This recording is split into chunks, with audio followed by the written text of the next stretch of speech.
வணக்கம். போட்டித் தேர்வு வினாவிடைகள்ல தமிழகத்தில் அகழ்வாராய்ச்சி மேற்கொள்ளப்பட்ட இடங்களைப் பற்றி நம்ம இங்கு பார்க்க போறோம்.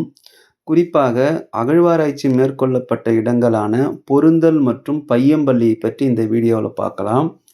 குறிப்பாக பொருந்தலைப் பற்றி சில தகவல்களை இங்க நம்ம பார்க்க போறோம். பொருந்தலானது எங்கு அமைந்துள்ளது அப்படின்னு பார்க்கும்போது, திண்டுக்கல் மாவட்டத்தில பழனிக்கு அருகில் அமைந்துள்ள ஒரு கிராமம் தான் பொருந்தல் அப்படின்னு சொல்லிட்டு குறிப்பிடுறாங்க. இங்கு குறிப்பாக 2009ஆம் ஆண்டு பாண்டிச்சேரி பல்கலைக்கழகம் 2009ஆம் ஆண்டு பாண்டிச்சேரி பல்கலைக்கழகமானது இங்கு அகழ்வாய்வு மேற்கொண்டிருக்காங்க அப்படின்னு சொல்லிட்டு குறிப்பிடுறாங்க. இங்கு கிடைக்கப்பெற்ற பொருட்கள் கிமு 5ஆம் நூற்றாண்டை சார்ந்த பொருட்கள் அப்படின்னு சொல்லிட்டு குறிப்பிடுறாங்க. இங்கு எவையெல்லாம் கிடைத்துள்ளது அப்படின்னு பார்க்கும்போது, குறிப்பாக நெல் அதிகமாக கிடைக்கப்பெற்றிருக்கு. அதைத் தொடர்ந்து தமிழ் பிராமி எழுத்து முறை எழுத்து வடிவங்கள் அதிகம் கிடைத்துள்ளது அப்படின்னு சொல்லிட்டு குறிப்பிடுறாங்க. இந்த தமிழ் பிராமி எழுத்து முறையானது அசோகருடைய காலத்திற்கு முந்தைய காலகட்டத்தை சார்ந்தது அப்படின்றதையும் குறிப்பிடுறாங்க. சரிங்களா? குறிப்பாக அங்கு கண்டெடுக்கப்பட்ட மிக முக்கியமான ஒரு பொருளாக தமிழ் பிராமி எழுத்து முறை பார்க்கப்படுகிறது. இது தெற்காசிய நாடுகள்ல தமிழ் எழுத்துக்களுடைய வரலாறு எங்கிருந்து தொடங்கி உள்ளது அப்படின்றதை நாம் உண்மை வாயிலாக அறிவதற்கு இது உதவுகிறது. குறிப்பாக தமிழ் பிராமி எழுத்து முறையானது சேரர்களுடைய குறிப்பிடத்தகுந்த ஒரு கல்வெட்டான புகழூர் என்ற கல்வெட்டில் பார்த்தீங்கன்னா தமிழ் பிராமி எழுத்து முறைகள் இருந்திருக்கு அப்படின்னு சொல்லிட்டோம் நம்ம இங்கு பார்க்குறோம். இந்த பொருந்தல் பகுதியானது அடுத்தபடியாக அதிகமாக நெல் வேளாண்மை தொழில் செஞ்சதற்கான ஒரு சான்றாக இங்கு காணப்படுகிறது அப்படின்னு சொல்லிட்டு குறிப்பிடுறாங்க. இதை தவிர குறிப்பாக இங்கு அதிகமான என்னென்ன பொருள்லாம் கிடைக்குதுன்னா, மண்பாண்டங்கள் சார்ந்த பொருட்கள் அதிகம் கிடைத்துள்ளது அப்படின்னு சொல்லிட்டு குறிப்பிடுறாங்க. இந்த பொருந்தல் பகுதியில் பார்க்கும்போது, குறிப்பாக மக்கள் தங்களுடைய வாழ்க்கையில் பயன்படுத்திய மண்பாண்டங்கள் அதிகம் கண்டெடுக்கப்பட்டிருக்கு அப்படின்னு சொல்லிட்டு குறிப்பிடுறாங்க. அவைகள் அனைத்தும் மெழுகூட்டப்பட்டு இருந்திருக்கு அப்படின்னு சொல்லிட்டும் குறிப்பிடுறாங்க. அந்த வகையில் பார்க்கும்போது 2009ஆம் ஆண்டு மேற்கொள்ளப்பட்ட இந்த பொருந்தல் அகழ்வாய்வு குறிப்பாக பாண்டிச்சேரி பல்கலைக்கழகமும் தமிழகத்தின் வேளாண் பல்கலைக்கழகமும் சேர்ந்து இந்த அகழ்வாய்வை மேற்கொண்டிருக்காங்க அப்படின்றத நம்ம இங்க தெரிஞ்சுக்கிறோம். அடுத்தபடியாக நம்ம பார்க்க இருப்பது பையம்பள்ளி.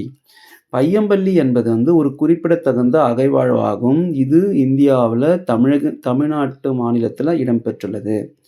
முந்தைய வேலூர் மாவட்டமும் தற்போது திருப்பத்தூர் மாவட்டத்தில் இது இடம்பெற்றுள்ளது. குறிப்பாக திருப்பத்தூர் மாவட்டத்தில் பர்கூர் மற்றும் நாட்றாம்பள்ளிக்கு அருகில் அமைந்துள்ளது அப்படின்னு சொல்லிட்டு குறிப்பிட்டிருக்காங்க. இந்த பையம்பள்ளியானது குறிப்பாக இந்த பையம்பள்ளியில் அகழ்வாய்வுகள் எப்பொழுது மேற்கொள்ளப்பட்டிருக்கு அப்படின்னு பார்த்தீங்கன்னா, குறிப்பாக 1964 மற்றும் 65 1964 மற்றும் 65 அதைத் தொடர்ந்து 1967 மற்றும் 68ஆம் ஆண்டுகள்ல பார்க்கும்போது இங்கு அகழ்வாய்வுகள் மேற்கொள்ளப்பட்டிருக்கு அப்படின்னு சொல்லிட்டு குறிப்பிடுறாங்க. இந்த பகுதி இந்திய தொல்லியல் துறை மூலமாக அகழ்வாய்வுகள் இங்கு மேற்கொள்ளப்பட்டிருக்கு. குறிப்பாக எஸ்.ஆர். ராவ் தலைமையில் பார்த்தீங்கன்னாக்கா இந்த அகழ்வாய்வுகள் மேற்கொள்ளப்பட்டிருக்கு அப்படின்றத நம்ம இங்க தெரிஞ்சுக்கிறோம். இங்கு கிடைக்கப்பெற்ற பொருட்கள் அப்படின்னு பார்க்கும்போது இது 2 காலத்தை சார்ந்த பொருட்கள் இங்கு கிடைத்துள்ளன. ஒன்று புதிய கற்காலத்தை சார்ந்த பொருட்கள், மற்றொன்று பெருங்கற்காலத்தை சார்ந்த பொருட்கள். குறிப்பாக புதிய கற்காலம் எப்போது சக்கரம் கண்டுபிடிக்கப்பட்டதோ அப்போவே புதிய கற்காலமானது தொடங்கப்பட்டது. புதிய கற்காலத்தில் மக்கள் அதிகமாக வேளாண்மை செய்து பழகுவதற்கான காலகட்டமாக அது பார்க்கப்பட்டது. அதற்கு அடுத்து வந்த காலகட்டம் தான் பெருங்கற்காலம் அல்லது இரும்பு கற்காலம் அப்படின்னு சொல்றாங்க. இந்த 2 காலத்தையும் சார்ந்த பொருட்கள் அதிகமாக இங்கு கிடைத்துள்ளன. அதனால 2 காலத்தை பற்றியும் பையம்பள்ளி அகழ்வாய்வு நம்மளுக்கு வரலாற்று உண்மைகளை தெரிவிக்கிறது அப்படின்னு சொல்லிட்டு பார்க்குறாங்க. குறிப்பாக இங்கு வேளாண்மை செஞ்சதற்கான சான்றுகள் அதிகமாக கிடைக்கப்பட்டுள்ளது அப்படின்னு சொல்லிட்டு குறிப்பிடுறாங்க. இந்த பகுதியில வந்து வேளாண்மை செஞ்சிருக்காங்க. அது மட்டும் வேளாண் சார்ந்த பொருட்கள் வந்து அதிகம் கிடைத்துள்ளது. மக்களின் முக்கிய உணவான நெல்லும் வந்து இந்த பகுதியில வந்து அதிகமாக கிடைத்திருக்கு அப்படின்னு சொல்லிட்டு குறிப்பிடுறாங்க.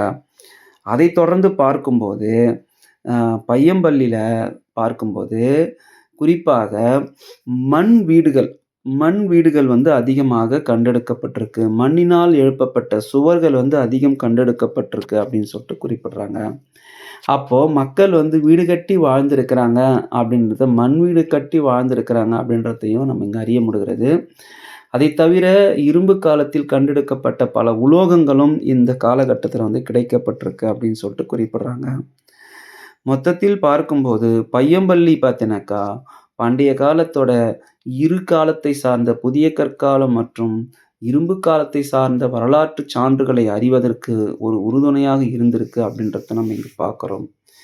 இந்த 2 வரலாற்று அகழ்வாராய்ச்சி தலங்களும் குறிப்பாக பொருந்தல் மற்றும் பையம்பள்ளி இது 2மே வந்து ஒரு குறிப்பிடத்தகுந்த அகழ்வாராய்ச்சியாக மேற்கொள்ளப்படுகிறது.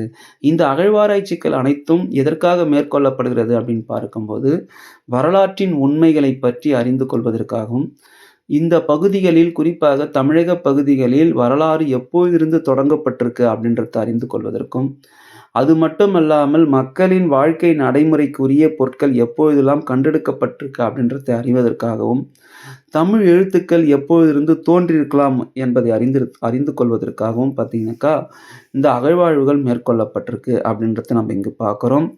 இந்த தமிழகத்தின் அகழ்வாராய்ச்சி தலங்களான பொருந்தல் மற்றும் பையம்பள்ளி பற்றிய தகவல்கள் இதுவே. இதைத் தவிர வேற ஏதாவது தகவல் இருந்தால் நீங்க வந்து அது வந்து கமெண்ட்ல தெரிவிங்க. கண்டிப்பாக உங்களுக்கு வந்து இது பிடித்திருக்கும்னு நான் நினைக்கிறேன்.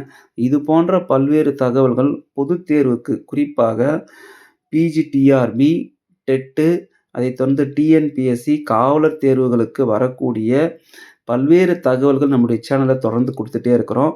தொடர்ந்து நம்மளுடைய சேனல வந்து சப்ஸ்கிரைப் பண்ணி வச்சுக்கோங்க. பிடிச்சிருந்தா லைக் பண்ணுங்க, ஷேர் பண்ணுங்க. லிங்க்க வந்து மற்ற உங்களுடைய நண்பர்களுக்கு வந்து ஷேர் பண்ணுங்க, கமெண்ட் பண்ணுங்க. அடுத்த ஒரு நல்ல வீடியோவுல உங்கள வந்து சந்திக்கிறோம். தொடர்ந்து வந்து வரலாறு பற்றி முழுமையான தகவல்களை அறிவதற்கு முடிஞ்ச வரையில் தகவல்கள் குடுத்துக் கொண்டே இருக்கப்படுகிறது. நன்றி.